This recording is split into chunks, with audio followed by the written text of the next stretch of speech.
لیکن اس کے بعد سب کا خیال یہ تھا کہ جہانگیر ترین صاحب کو وزیر خزانہ بنایا جائے گا، لیکن انہیں وزیر خزانہ نہیں بنایا گیا، اور فوج کی طرف سے حفیظ شیخ صاحب کا نام آیا تھا اس وقت، اور حفیظ شیخ صاحب کو اس وقت کی اسٹیبلشمنٹ لے کے آئی تھی، اور حفیظ شیخ صاحب جو ہیں اس وقت وزیر خزانہ رہے،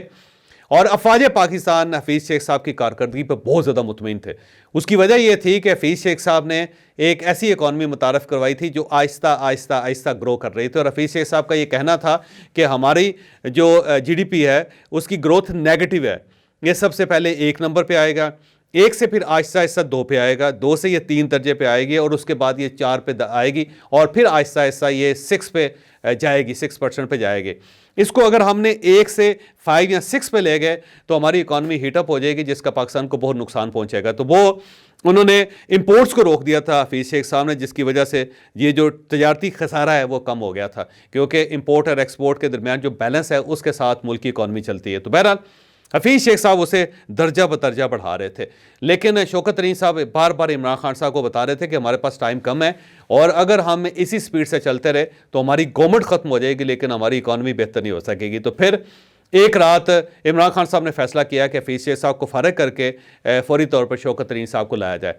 جب یہ خبر انہوں نے جناب باجوہ صاحب کے ساتھ شیئر کی تو جناب باجوہ صاحب نے اس آئیڈیا کو بائی نہیں کیا تھا۔ ان کا یہ کہنا تھا کہ حفیظ شیخ بالکل ٹھیک چل رہا ہے، آپ یہ شوکت ترین صاحب والا پنگا نہ کریں، اس سے پاکستان کی اکانومی کو نقصان ہوگا۔ لیکن عمران خان صاحب کا کہنا تھا کہ نہیں، آپ آئیں، میں آپ کو کنونس کرتا ہوں۔ تو پھر اس وقت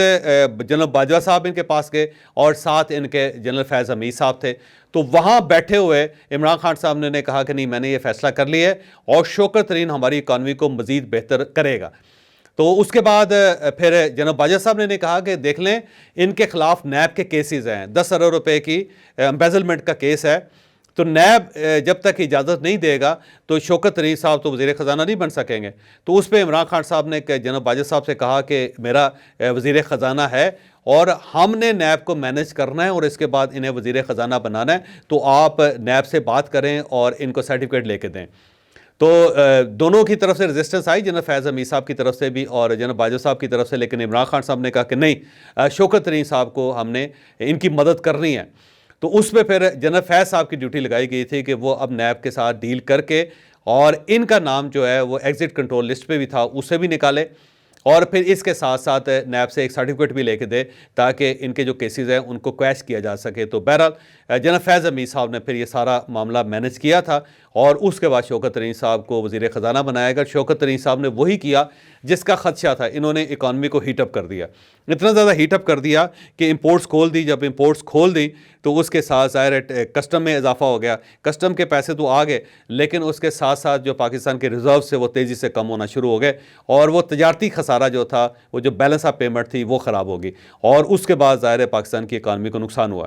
دوسری بڑی غلطی جو شوکت ترین صاحب نے کی وہ یہ تھی، 2021 میں انہوں نے آئی ایم ایف کے ساتھ یہ ایگریمنٹ کیا تھا کہ حکومت پاکستان پیٹرول کی قیمتوں میں کمی نہیں کرے گی، نہ ہی بجلی کی قیمتوں میں کمی کرے گی۔ لیکن جب تحریک عدم اعتماد آئی تو عمران خان صاحب کو محسوس ہوا کہ میں تو فارغ ہو جاؤں گا، تو انہوں نے فوری طور پہ پیٹرول کی قیمت میں 10 روپے کمی کر دی، سبسڈی دے دی، اور اس کے ساتھ ہی آئی ایم ایف نے اپنا ایگریمنٹ سسپینڈ کر دیا، اور پھر پاکستان کو خاصا نقصان ہوا۔ پھر اس دوران عدم اعتماد ہوگی، پھر نئی گورنمنٹ آ گئی، اور اسے آئی ایم ایف کو راضی کرنے کے لیے ایڑیاں رگڑنی پڑی باقاعدہ، اور یہ کہا جاتا ہے کہ شوکت ترین کی غلطی تھی۔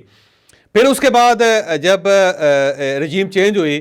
اور عمران خان صاحب سڑکوں پہ ہوئے، تو اس وقت شوکت ترین صاحب نے عمران خان صاحب کا بہت ساتھ دیا، بلکہ یہ اس وقت کے جو وزراء خزانہ تھے ان سب کو فون کر کے کہتے تھے کہ آپ نے آئی ایم ایف کو یہ بتانا ہے اور آئی ایم ایف کو وہ بتانا ہے، اور اس سے تاکہ پاکستان کے ساتھ آئی ایم ایف کا ایگریمنٹ نہ ہو سکے۔ پھر ایک آڈیو بھی لیک ہوئی تھی جس میں یہ 2 وزراء خزانہ جو ہیں، ایک خیبر پختونخوا کے، دوسرے پنجاب کے، ان دونوں سے بات کر رہے تھے کہ آپ نے اس طرح آئی ایم ایف سے کہنا ہے اور ان کو انفارمیشن دینی ہے اندر کی، اور انہیں بتانا ہے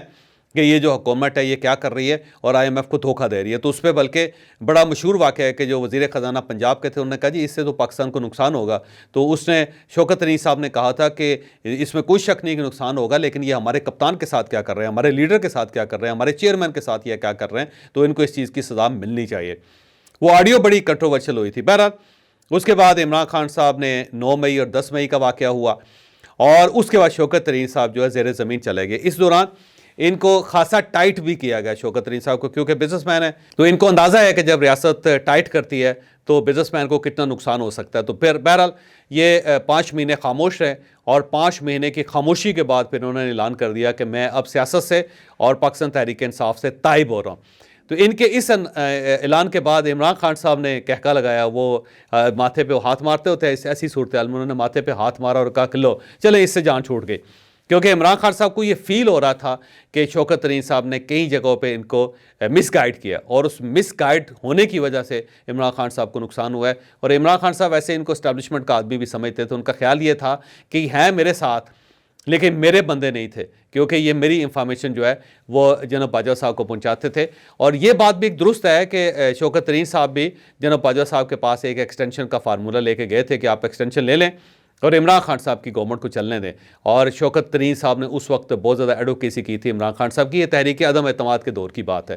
تو اب ان کا ایک کردار تھا شوکت ترین صاحب کا ساری معاملات میں، لیکن ایک چیز طے ہے کہ یہ تھارو جنٹل مین ہے،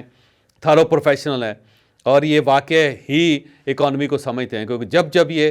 فائنانس منسٹر بنے ہیں پاکستان کو اس کا فائدہ ہی ہوا ہے۔ لیکن اب ظاہر ہے انہوں نے سیاست سے اپنے آپ کو الگ کر لیا، تو اچھی بات ہے، انہیں سیاست سے الگ رہ کے صرف اور صرف اپنے بزنس پہ توجہ دینی چاہیے۔ اب عمران خان صاحب کے لیے بڑا امتحان کڑا ہو گیا ہے،